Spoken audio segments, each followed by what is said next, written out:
A bad cyber actor may not be able to access your lockdown computer directly in the back door through your router, the agency warns. Hackers can also take control of your unsecured TV. At the low end risk spectrum, they can change channels, play with the volume, and show your kids inappropriate videos. In a worst case scenario, they can turn on your bedroom TV's camera and microphone and silently cyberstalk you.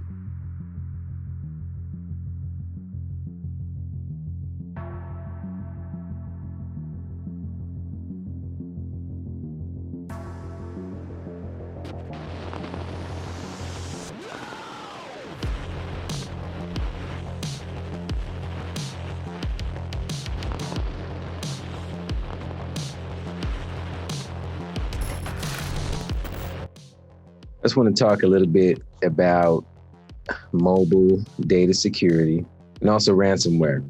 Most of you guys are all aware of ransomware and how it affects. I'm going to read through a few articles just for the ones who, you may not know exactly everything, that's going on with how your mobile data, how your computer data kind of work hand in hand with certain applications that you use and, smartphone apps, metadata, and some of these things that you have no idea how things are getting hacked, and you have no idea possibly what the risks are when it comes to your data being lost. I think the main target is people who have, let's say you run a small business, you run a small medical office, maybe there's 1 or 2 physicians, maybe there's 5, and you're just used to having your own computers. You just have a router that you picked up from Fry's, or actually they're closed now, so Best Buy, you order something from Amazon, gaming router. It says it has some security features, so that should be okay. In some cases, it's all right, but then in other cases, it's not the best option. So it's really just to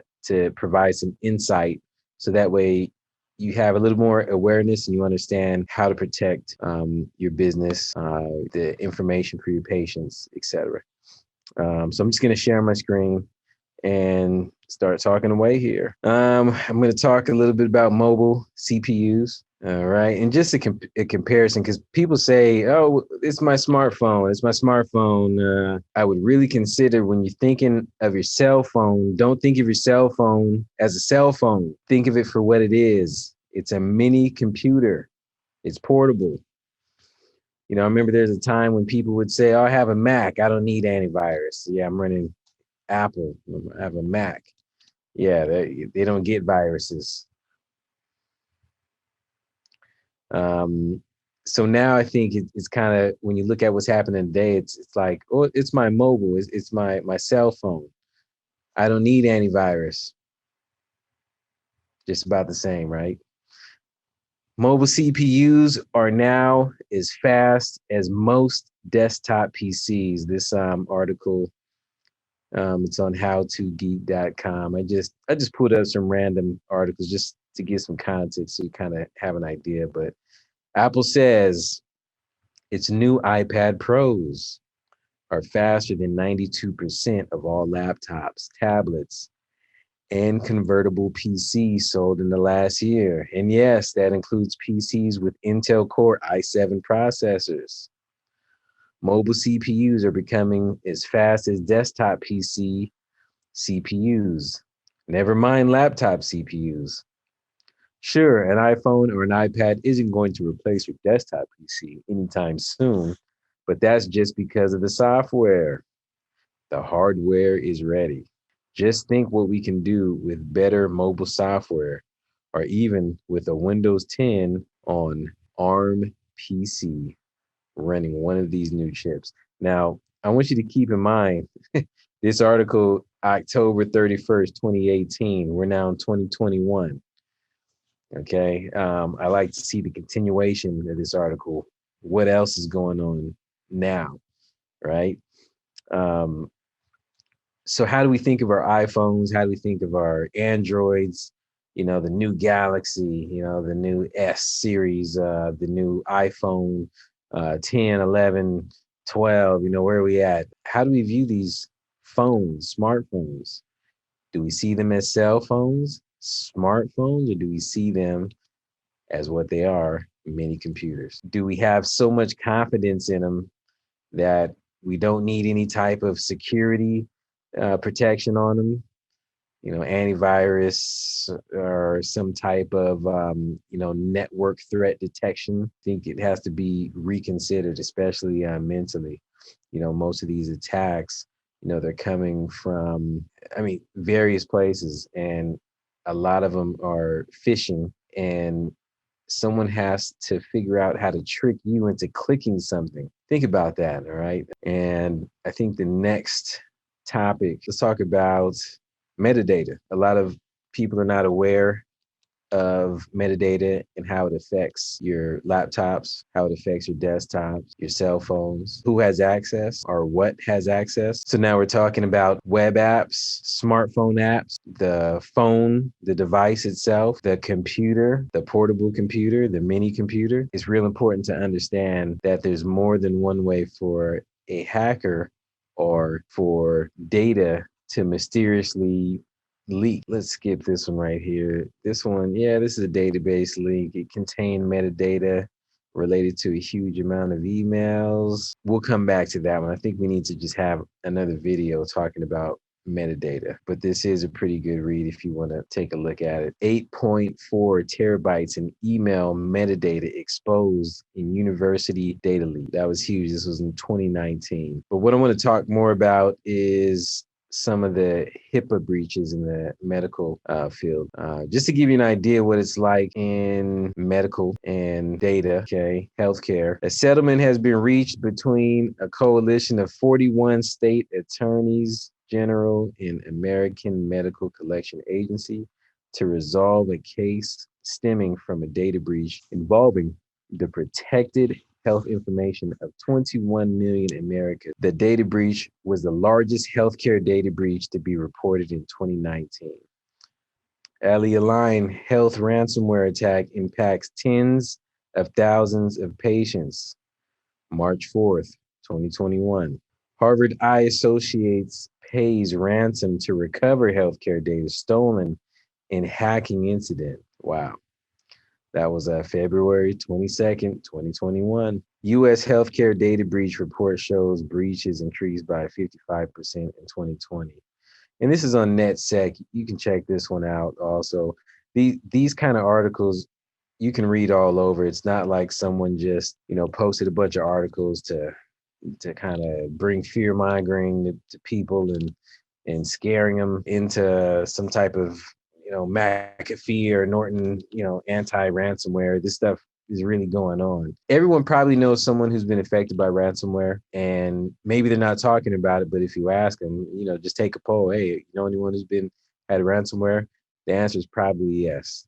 They went to their computer, they went to use a file, they didn't know what was going on, and there was a message that popped up and said, hey, if you want to be able to use your file, you can pay this fee to access your file. I put up this article just kind of like a how-to if you don't know what ransomware or how it works. This was a pretty basic but straight to the point article written from security.berkeley.edu. How does a computer become infected with ransomware? Ransomware is often spread through phishing emails that contain malicious attachments or through drive-by downloading. Drive-by downloading occurs when a user unknowingly visits an infected website, and then malware is downloaded and installed without the user's knowledge. Crypto ransomware, a malware variant that encrypts files. So it encrypts your files, puts a code on it. That means you can't use it without that code. It's spread through similar methods and has also been spread through social media, such as web-based instant messaging applications. Additionally, newer methods of ransomware infection have been observed. For example, vulnerable web servers have been exploited as an entry point to gain access to an organization's network. Wow. So what does that mean? A web server exploited as an entry point is kind of like this. Someone uses your back door to enter into your house. Well, it's easy, right? You just take your back door out, right? So that way you don't have to use it. Matter of fact, let's just take the front door out. Well, how do you get inside your house? Well, you got to use the window and the ladder. Well, let's just lock everything down, but then it's hard to use. I got to get into my house. I got to get to my backyard. So how do you create a secure environment, but you're still able to use it? That's a challenge. So when I think about this article right here, a vulnerable web server, it has me thinking about smart TVs. Smart TVs are pretty interesting. I'm just going to give you kind of an example of some of the challenges that healthcare providers run into. I've had some experience working for some large healthcare organizations, hospitals, and around the East Coast, West Coast, Midwest. Worked for large technology companies. One thing that was always the same is that when it came to connecting other devices, there was always questions. There was always kind of warnings and red flags of why uh, these devices should not plug into the network. So this might apply to your small practice. Okay, so one day, you're around, you think, it'd be great if we can get some smart TVs in our patient room that can, that way when patients are in the lobby, they can watch something on TV. It's just kind of a nice feature to have, right? Well, let me show you this article right here. FBI warns of smart TV danger. This is on bankinfosecurity.com. I think it was a pretty well written article, but you kind of have to read between the lines if this isn't if this is something that you do, all day. The FBI has a new suspect in its sights, and there's only one. Oh, and there's one in nearly every home, smart TV. The FBI's Portland office says that the device can pose privacy and security threats. An unsecured smart TV could be the avenue hackers use to gain access to a home network, it points out. A bad cyber actor may not be able to access your locked down computer directly, but it is possible that your unsecured TV can give him or her an easy way in the back door. Hear that back door word again, right? In the back door through your router, the agency warns. Hackers can also take control of your unsecured TV. At the low end risk spectrum, they can change channels, play with the volume, and show your kids inappropriate videos. In a worst case scenario, they can turn on your bedroom TV's camera and microphone and silently cyberstalk you. So imagine that. You know what? Let's use some imagination, okay? Because now we got to think about where all the TVs are, okay? Where are these smart TVs at? In your bedroom, in the kitchen, in your garage, in your patient waiting room, in the patient room itself. So now you're sitting here thinking, yeah, wow. Well, it's right. Well, what happens and what could potentially happen if that TV was in a highly sensitive area? That's just a TV. It's just a smartphone. That's it. It's just a phone. That's all I have. It's just a phone. It's a computer. It's portable. It's small. It's a TV. It's a computer. And it's in areas that you didn't think about. So the question is, are you okay to have that gaming router to secure your office? Are you okay to have that Linksys router? Is that all right? Are you okay to have a smart TV? It's just Samsung. I got it at Costco. It was on sale. Is it good for your practice? Is it good for your business office with all of your proprietary data and all the conversations that you guys are talking about? How great your product's going to be, and it's going international and it's getting world recognition. Yeah, we want to have something for our, we got to keep our employees happy. We have TVs here, we have them there. We have security cameras that can pick up sound. We have a Ring.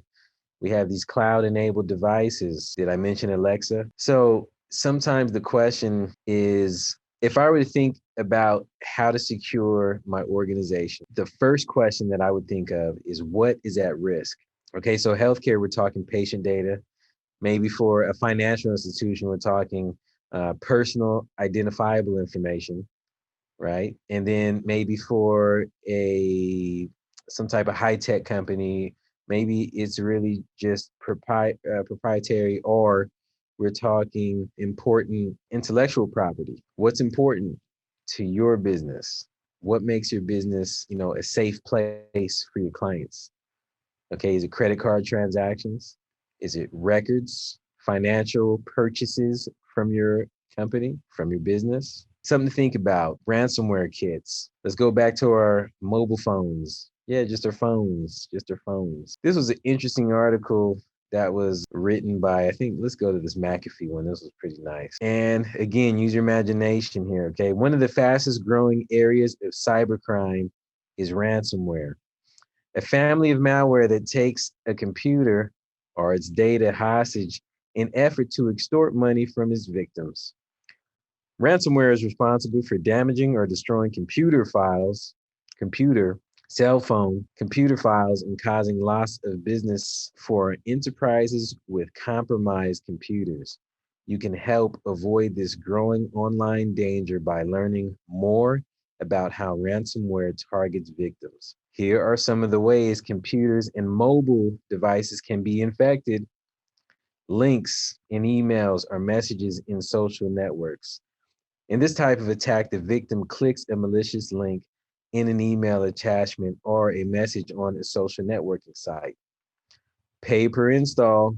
This popular method attacks computers that are already part of a botnet, a group of infected computers under the control of criminals called bot masters, further infecting them with additional malware. Bot herders, criminals who look for security vulnerabilities, are paid to find these opportunities. And then it's a drive-by downloads. And basically that's just clicking on a compromised website. And what I liked about this article is what it talks about when it comes to these bots. I'm just going to kind of skip here. It just talks about how difficult to track ransomware is. A lot of people don't realize they're victims of a crime. And if they do, they're reluctant to report it. Many victims do not know what they should do aside from removing the infection from their computer. And I'll tell you, in my experience, it's not just about removing the infection from your computer.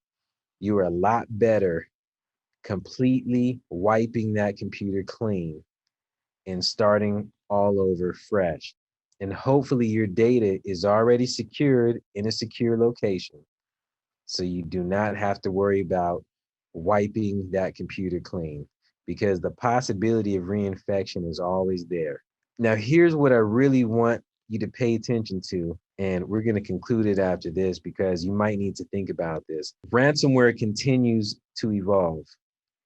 McAfee Lab researchers predict, now obviously they might be, they probably want to sell something here. Okay, we're reading something from McAfee, but I believe this is a very true statement. McAfee Lab researchers predict mobile phone ransomware kits will be introduced, allowing criminals without programming skills to extort payments. They're predicting mobile phone ransomware kits. Mobile phone, mobile computer. This looks like a very likely thing here. If you have not heard, I mean, I know there's been infections, but widely, no. And I think the only thing that's protecting most mobile phone users now is because of the way that IP addressing is. In other words, your mobile connection to the internet, the way that it connects to the internet is, let's say, it's a little bit more secure than your home router, if that makes sense. I'm trying to give the explanation, the non-technical explanation. It's not wide open to the internet per se. So there are some protections that are there. The challenge also is when you visit certain sites or when certain apps or web apps are compromised, that can cause a problem. But something I just want you all to think about is, what are you going to use to protect your mobile device, your mobile computer, from malicious attacks? And what can you do to be sure that you aren't the one that caused ransomware or some type of spyware to be installed on your mobile computer? on your mobile phone computer device. As always, leave questions if you have any, comment, and we will talk more on the next video. Thank you.